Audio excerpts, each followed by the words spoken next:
것을 내가 보지 아니하였느냐? 이에 베드로가 또 부인하니 곧 닭이 울더라. 아멘.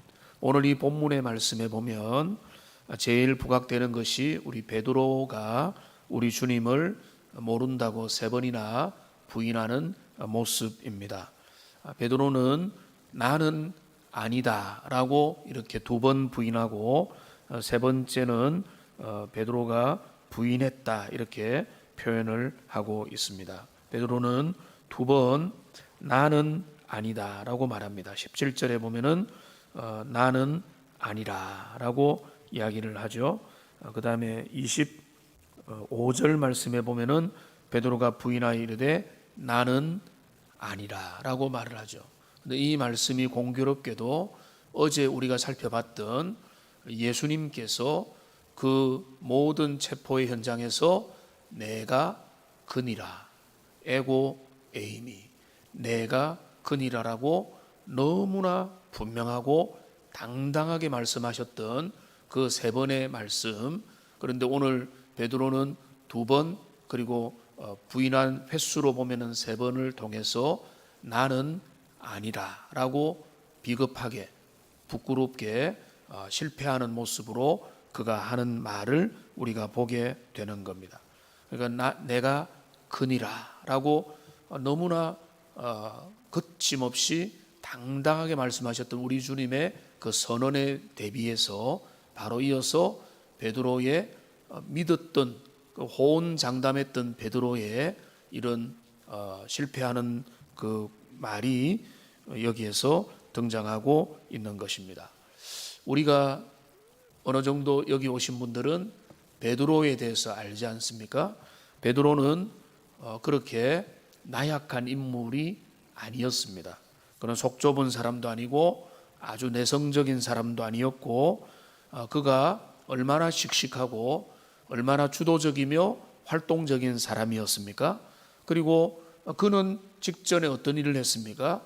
칼을 빼내어서 말고의 귀를 잘랐던 사람입니다. 그러니까 그의 인간적인 열정이 육신의 어떤 힘과 그 마음이 여전히 어느 정도로 있는 그런 사람이었던 것입니다. 그런데 지금 어떤 순간에 드니까 베드로는 물론 다른 제자들도 주님을 떠나고 도망을 갔지만 베드로는 아주 나약한 모습으로 지금 발견되고 있는 것입니다. 베드로가 그 예수님 앞에 뭐라고 말했습니까? 내가 죽을지언정 주님을 떠나지 않겠습니다 라고 이야기를 했습니다. 예수님이 말씀하셨죠. 너가 닭 울기 전에 세 번 나를 부인하게 될 것이다. 베드로의 이 말, 내가 죽을지언정 주님을 부인하고 떠나지 않겠다, 이 말은 진심이었을까요? 거짓이었을까요? 그 말은 베드로에게 있어서는 진심이었을 것입니다. 그런데 그의 진실함이 오늘 실패로 등장하게 되는 것입니다. 우리의 순수한 마음, 우리의 진실한 마음, 우리의 진실한 태도가 모든 것들을 결정하는 게 아니라는 것. 베드로는 진실했으나 그는 단호했고 그의 그 마음의 결심은 너무나 분명했지만은 그러나 오늘 속절없이 베드로는 부인하는 모습으로 자기가 드러나고 마는 것입니다. 근데 어떻게 이런 일이 일어나는가를 통해서 오늘 우리가 교훈을 삼고자 하는데, 요한은 아주 상세한 정보를 우리에게 알려주고 있습니다. 지금 대제사장 가야바의 장인 안나스의 집으로 들어갔는데, 근데 지금 이제 다른 복음서에는 등장하지 않는 정보들이 좀 나옵니다. 다른 제자들이 뿔뿔이 흩어졌는데 여기 15절에 보면은 베드로와 또 한 제자가 예수님을 따라갔다라고 이렇게 기록을 하고 있습니다. 이 또 한 제자는 여기 이름이 기록되어 있지 않는데 대부분의 성경 해석자들은 요한이라고 봅니다. 이 요한복음의 요한이라고 보고, 요한은 이 요한복음에서 자기 자신에 대해서 또 다른 제자, 주님이 사랑하는 제자 이렇게 표현을 하는데, 근데 여기 이제 요한과 베드로는 예수님을 도망가는 중에도 따라갔다는, 그러니까 그들이 다른 제자들보다는 훨씬 더 그래도 나았던 것입니다. 그래서 그 따라가다가 어떻게 되는가 하면 그 이제 이 요한이라고 하는 제자는 대제사장과 아는 사람이라. 그런데 아는 사람이라서 예수님과 함께 대제사장의 집들에 들어가고, 그런데 베드로는 문 밖에 서 있었다는 거예요. 우리가 이제 복음서 하나를 정밀하게 보는 것이 중요한데요. 베드로도 함께 그냥 들어가면은 됐던 것입니다. 그런데 베드로는 지금 여러 가지 이유들 때문에 문 밖에서 그 안으로 들어가지를 못했습니다. 이게 유혹과 시험의 시작입니다. 그냥 문을 넘어서 요한과 함께 예수님을 따라서 그 안에 들어가면 크게 제재 안 받고 그냥 쭉 들어가는 거였습니다. 그런데 요한의 무리가 넘어갔음에도 불구하고 베드로는 지금 문지방을 넘지 못하고 그 분리되어 있는 문 안과 밖 속에서 밖에서 기웃기웃거리면서 문턱을 넘어서지 못한 것입니다. 우리도 어떤 특정한 상황이 되면은 우물쭈물 해줄 때가 있지 않습니까? 우왕좌왕하게 되는 거죠. 근데 여러분 어떨 때 그렇습니까? 우리의 마음이 흔들리니까 그렇게 되는 거예요. 이렇게 해야 되는가? 저렇게 해야 되는가? 어떻게 해야 되지? 저기 가는 게 맞는가? 아니면 나는 못 가는가? 지금 여러 가지 마음의 그 흔들림이 결국은 뭘 만드는가 하면은 우리의 삶에 결정을 못하게 만들고 선택을 못하게 만들고 들어가지 못하게 만드는 것입니다.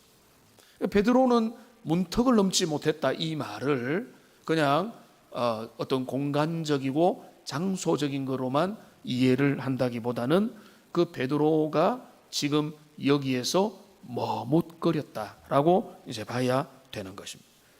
근데 그 머뭇거리는 사이에 여종이 질문을 던졌습니다. 너가 이 제자 중에 예수를 따르는 자 중에 하나가 아니냐라고 물을 때 처음으로 베드로가 예수님을 부인하는 겁니다. 나는 아니다 라고 부인을 하는 것입니다.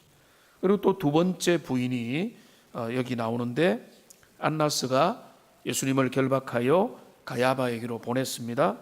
그런데 그 이제 불을 쬐는 사람들 중에서 한 사람이 그 베드로에게 물었습니다. 너도 그 제자 중에 하나냐라고 할 때에 나는 아니다라고 그렇게 예수님을 부인하고, 마지막 또 27절에 보면은 베드로가 또 부인하고, 그래서 총 여기 요한복음에 보면은 3번 예수님을 부인하는 것으로 나타나는 것입니다. 첫 번째 그의 마음이 넘어진 것은 문턱을 넘지 못하는, 문 앞에 어중간한 모습으로 주님을 바로 따르지 못하는 그 자체가 이미 그 마음 속에 우유부단함이, 그 마음의 유혹과 시험이 시작되었음을 알게 되는 것입니다.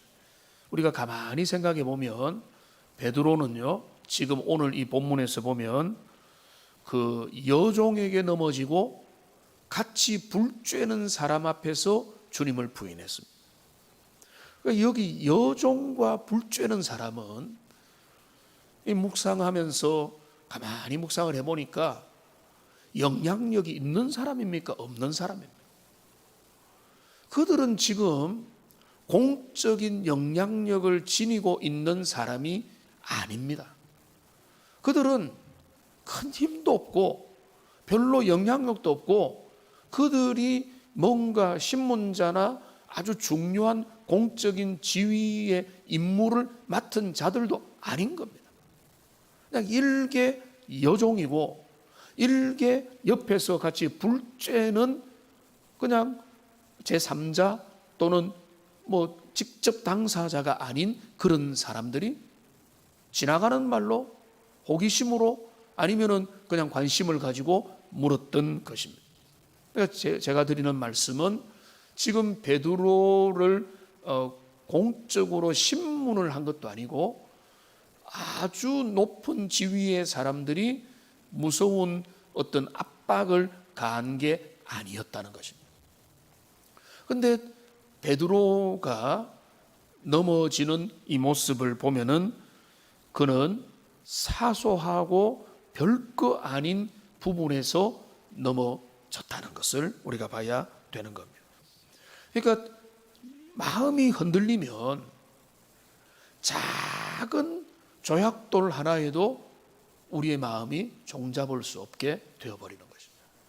베드로의 마음이 너무나 연약하니까 여종의 질문 앞에 불 쬐는 사람의 그냥 그 의문 앞에 베드로는 속절없이 넘어지게 되는 것입니다. 그러니까 베드로가 문턱을 넘지 못할 때에 이미 시험에 아주 취약한 상태에 이르고 말았던 것입니다. 그러니까 우선 왜 베드로가 이렇게 됐을까라고 할 때 우리가 생각을 하면 아마 베드로는 이렇게 생각을 했을 수도 있겠습니다. 이거는 별로 중요한 문제가 아니다. 내가 예수님을 위해서 죽어야 된다면 죽을 수 있지만 여종이 옆에서 던지는 질문, 불 쬐는 사람이 내게 툭 던지는 이런 말 앞에 무방비 상태였다는 거죠. 어쩌면 베드로 보고 예수님을 모독해라, 예수님을 때려라, 예수님을 배반해라 라고 했다면 베드로는 그렇게 하지 않았을 거라고 저는 상상을 해보는 거예요. 그런데 그런 어떤 엄청난 압력과 엄청난 정말로 분명한 공격을 당해서 넘어진 것이 아니고 너무나 사소하게 보이는 여종의 말 한마디, 옆에서 불 쬐는 사람이 던진 그 한마디 말에 베드로의 그 모든 결심과 각오는 속절없이 무너져 내려버리고 마는 것입니다. 여러분, 유혹과 시험은 엄청 큰 모습으로 우리에게 다가오는 것 같지만 꼭 그렇지 않습니다. 엄청난 불시험도 있지만은 오늘 베드로가 당했던 것처럼 여종의 모습으로, 불 쬐는 자의 모습으로 우리들 중에 갑자기 누군가 직장 동료의 툭 던지는 한마디 말에 믿지 않는 사람들, 우리 옆에 있는 사람이 던지는 한마디 말 속에 우리가 시험에 넘어지고 우리가 시험 당할 상황 속에 되면은 속절없이 무너지게 될 수가 있다는 것입니다. 그래서 오늘 베드로는 우리가 여기 보면 우리 주님이 어제 우리가 살펴본 대로 너무 당당하고 너무 아름답고 너무 멋지고 담대하게 내가 그니라라고 하면서 그 주님께서 그 모든 일을 당하신 모습 바로 직후에 그의 에이스라고 할 수 있는 수제자 베드로가 여종 앞에서, 불 쬐는 사람의 질문 앞에서 넘어지는 이 베드로의 연약한 모습을 우리가 보게 되는 것입니다. 오늘 이 베드로의 예수님을 부인하는 이 모습의 교훈의 의미는 뭐겠습니까? 우리가 여러 가지를 생각해 볼 수 있습니다. 이런 것도 생각해 볼 수 있습니다. 베드로도 넘어졌구나. 자, 그러면 우리는 얼마나 더 쉽게 넘어지겠는가? 이런 것도 얼마든지 우리가 묵상을 해볼 수 있겠습니다. 자, 그런데 그러면 베드로가 넘어졌기 때문에 우리도 넘어질 수 있는 거 당연히 사실이죠. 제자들은 거의 다 도망을 미리 갔습니다. 베드로는 겨우 남았고 요한까지 남았지만은 그러나 그 결정적인 순간에 주님께서는 너희 다 나를 버리고 떠나리라라는 말이 지금 여기에 이루어지고 있는 그런 장면이기 때문에 우리도 넘어지기 너무 쉽고 우리도 자주 넘어지는 존재다라고 하는 적용도 해볼 수 있을 것 같습니다. 자, 그런데 우리가 여기에서 그렇게 머물러서 우리도 어쩔 수 없구나. 베드로도 넘어졌으니 우리도 넘어졌다. 야, 그렇게 이 본문에서 우리에게 교훈하는 것일까? 그렇게 된다면 베드로도 넘어졌으니까 우리도 넘어지는 거 어쩔 수 없다. 그렇게 된다면 그게 주님이 우리에게 원하는 모습일까? 아니면 베드로 너무 실망이다. 베드로가 실패한 것은 너무나 큰 실패다. 이렇게 가야 되는 건지 그 의미를 우리가 정리를 해야 된다는 것입니다. 가장 먼저 분명한 것은 뭔가 하면 베드로는 넘어졌지만 주님의 제자입니다. 주님의 택한 자고 주님에게서 떠나지 않는 자고 주님이 그를 버린 적이 없고 주님의 사람인 겁니다. 이거는 분명한 사실입니다. 그가 넘어졌기 때문에 소망이 없는 자가 아니에요.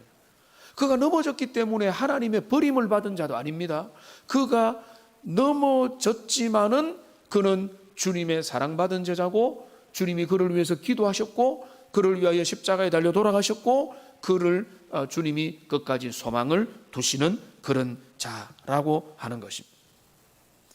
그런데 그러나 우리가 분명히 기억할 것은 자, 그러면 우리가 또 다른 장면을 생각을 해야 되는 거죠.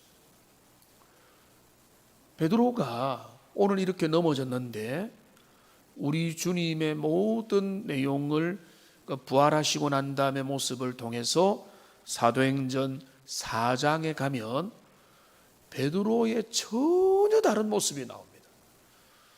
그 베드로와 요한과 사도들이 사람들 앞에 공회 앞에 담대하게 복음을 전하는데 너무 사람들 앞에 영향력이 많으니까 이 당국자들이 위협을 느끼고 그들을 지금 핍박하고 위협하여서 그들의 입을 막으려고 이제 협박을 하는 겁니다. 너희가 입을 열어서 계속해서 그리스도라고 전하면 내가 너희들 가만두지 않을 거라고.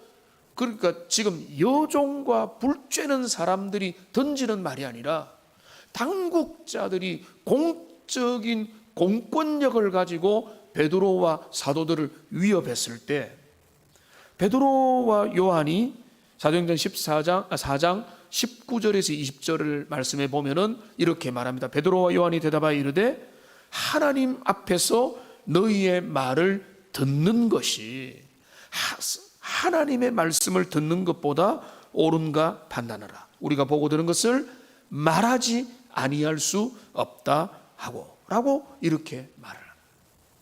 자, 그러면 봅시다. 그가 완전히 바뀌었죠. 사도행전 4장의 베드로의 모습은 여종과 불쬐는 사람 정도가 아니라 실제로 공권력을 가지고 그의 목숨도 취할 수 있고 감옥에는 당장에도 집어넣을 수 있는 그런 권세자들 앞에서도 눈 하나 깜짝하지 않는 모습으로 바뀌어 있는 것입니다. 우리가 주목해야 되는 것은 자, 같은 베드로입니다. 그런데 지금 오늘 요한복음 18장의 베드로는 육신에 속한 너무나 연약한 모습을 보여주고 있는 반면에 사도행전 4장에 나타난 베드로의 모습은 너무나 당당한 우리가 기대하는 어제 우리가 살펴봤던 그리스도 예수의 모습을 그가 본받고 있는 거라는 것입니다. 여러분, 무엇이 바뀐 겁니까? 무엇이 달라진 겁니까? 무엇이 달라졌는가? 여러분, 달라진 거는요, 우리 주님께서 부활하시고 성천하시고 성령을 보내신 것과 그 성령께서 베드로에게 임하신 것 빼고는 달라진 것이 없습니다. 그래서 베드로에게 어떤 변화가 일어났습니까? 이제 부활한 그리스도를 확신하고 그리스도께서 그 내면에 계시니까 이제는 예수님을 내 마음의 구주로 완전히 영접을 하여서 자기를 부인하는 일들이 베드로 속에서 확실하게 일어났다고 우리는 봐야 되는 것입니다. 마태복음 16장 24절 말씀에 보면은 이 예수께서 제자들에게 이르시되 누구든지 나를 따라오려거든, 누구든지 나를 따르려 주님을 따라오려거든 자기를 부인하고 자기 십자가 지고 나를 따를 것이라. 위대한 말씀 잘 알죠? 자, 그런데 베드로가 주님을 따라갔습니다. 잡히신 주님을 따라가다가 문 앞에서 좌절하고 여종 앞에서 부인하고 불 쬐는 사람 앞에서 또 부인하고 주님을 넘어간 이유는 뭔가 하면 자기 부인이 안 돼서 그런 것입니다. 그러니까 자기를 부인한다는 말이 무슨 말인가 하면은 무조건 겸손하다, 나를 낮춘다, 이런 거는 또 하나의 모습이다. 자기를 부인한다 뭔가 하면 내 안에 그리스도의 영이 나를 주도하는 것입니다.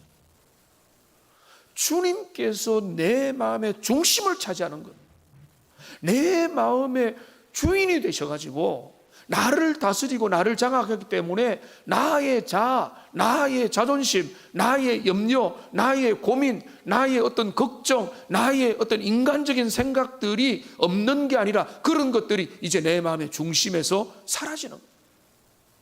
그러니까 나는 죽고 내 안에 그리스도께서 온전히 역사하는 상태가 될 때야 주님을 시인하고 나를 부인할 수 있는 거예요. 오늘 여러분에게 드리고 싶은 말씀은 이거 하나입니다. 베드로가 왜 주님을 부인했느냐? 내 자아, 나의 연약함, 나의 인간적인 마음들, 나의 염려와 나의 두려움이 내 마음의 중심을 차지했기 때문에. 그런데 성령께서 그에게 오시고 주님의 은혜가 그에게 임하고 말씀으로 충만하니까, 그러니까 그리스도의 영으로 충만해서 그 내면이 주님 안에서 딱 있으니까 그가 달라진 건 다른 게 달라지지 않았죠. 환경은 더 나빠졌죠. 사람들은 더 위협하고 더 공권력이 그를 죽이려고 달리는 상황에서도 베드로는 눈 하나 깜짝하지 아니하고 우리는 주님의 말씀을 듣는 것이 내게 훨씬 더 중요하다고 하는 그런 마음으로 바뀌게 되는 것입니다. 담대하게 되고 평강의 마음이 되고 사람을 두려워하지 않는 상태가 되게 된 것입니다. 여러분, 오늘 우리가 점검해야 되는 것은요, 어쩌면은 이게 우리에게 쓴소리가 될 수도 있겠지만은 오늘 우리의 문제는 다른 게 아닙니다. 여기에서 베드로의 요한복음 18장의 모습과 사도행전 4장의 모습 사이에서 우리 성도들, 저와 여러분들이 흔들리는 거예요. 요한복음 18장의 베드로가 크리스찬이 아닙니까? 아닙니다. 그는 크리스찬입니다. 그는 하나님의 사람이고 택한 백성이고 주님의 인도를 받는 사람입니다. 여전히 하나님의 사람입니다. 근데 18장의 베드로와 사도행전 4장의 베드로는 너무나 다른 거예요. 오늘 우리의 모습도 마찬가지예요. 우리가 자기를 부인하고 나의 내면의 우선순위의 자리에서 주님을 모실 때, 여러분, 그것이 바로 정말로 주님을 따르는 제자의 모습이 되는 겁니다. 제가 이 설교를 준비했던 부분이 있는데 이거를 뺄까 넣을까 하다가 이거는 말하지 말아야 되겠다라고 했던 부분을 말해야 되겠습니다. 이거 일종의 쓴소리가 되겠는데 여러분에게 별로 해당이 안 될 것 같기도 하지만은, 우리 성도님들이 새벽을 깨우고 특별 집회에 참여하고 주님이 원하는 일들을 수종 들고 순종하는 이런 일들은 결국 뭔가 하면 우선순위의 문제입니다. 우선순위의 문제. 그 우선순위를 뭔가 하면 자기를 부인하지 않으면 될 수가 없는 거예요. 내가 주님의 일들을 더 먼저 생각합니다. 주님 주시는 마음이 더 우선입니다라고 딱 그런 게 있으면, 여러분들이 이 새벽에 내가 시간이 남고 편안하고 나는 잠이 많이 잤으니까 오고, 이게 아니잖아요. 그러니까 우리가 주님의 일을 하고 공적인 일을 하고 하나님의 영광을 돌리는 일에 있어서 우리가 정말로 이 주제를 오늘 낮에 떼기로 했는데 프랭카드 있는 대로 내 마음이 어디 있느냐. 여러분, 결국 그거거든요.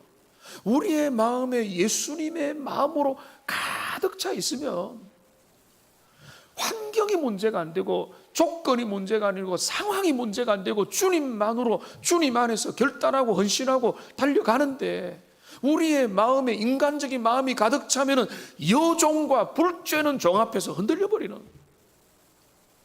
여러분, 이것이 우리의, 이게 다른 사람이 되는 문제가 아니라 똑같은 사람이지만은 주님이 나를 주장하고 주님이 나의 주인 되면은 내가 주님을 부인하지 않을 수 있는 반면에, 주님을 내가 내 마음의 중심이 있게 되면은 주님을 부인하게 되더라는 것입니다. 여러분, 그게 우리의 모습이지 않습니까? 우리는 정말로 때로는 목회자부터 우리 모두가 하나님 앞에 정신을 차려. 정신을 차린다는 것은 윤리적으로 이거 잘하자, 저거 잘하자, 이것도 하자, 저것도 하자, 이게 아니라 하나님 앞에서 영적인 우선순위를 다시 한 번 더 정립을 하자. 내 내면에, 내 마음의 보좌에 누가 계시느냐, 내 마음의 우선순위가 어디에 있느냐를 하자는. 제가 이거 왜 빼려고 했는가 하면, 나름대로 열심히 하려고 하는 분들이 대부분 모이고, 정말로 우리의 다음 세대들과 우리 젊은 분들과 이런 분들, 제가 안타까운 마음들이 많이 들어요. 그들이 정말로 주님 중심으로 우선순위를 따라서 하나님 앞에 결단하며 믿음으로 나와야 되는데, 이런 마음이 드는데 억지로 되지 않으니까 기도하면서 하나님의 은혜가 필요한 것입니다. 이제 다시 우리가 이제 돌아가서 이제 베드로의 오늘 연약한 모습을 우리가 보게 됩니다.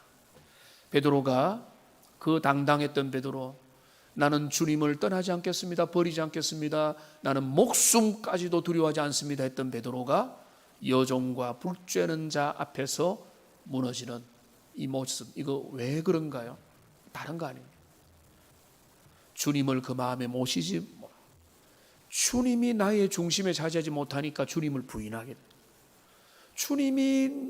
내가 주님을 온전히 모시면 자기를 부인하고 주님을 따라갈 수 있는 겁니다. 여러분, 이것은 남의 이야기 아니죠. 왜냐하면 우리가 주님을 따라가는 제자들이지 않습니까? 주님을 끝까지 잘 따라가려면 한 가지밖에 없는 겁니다. 자기를 부인해야 되는 거예요. 자기 부인이 매 순간마다 일어나야 되는 거예요.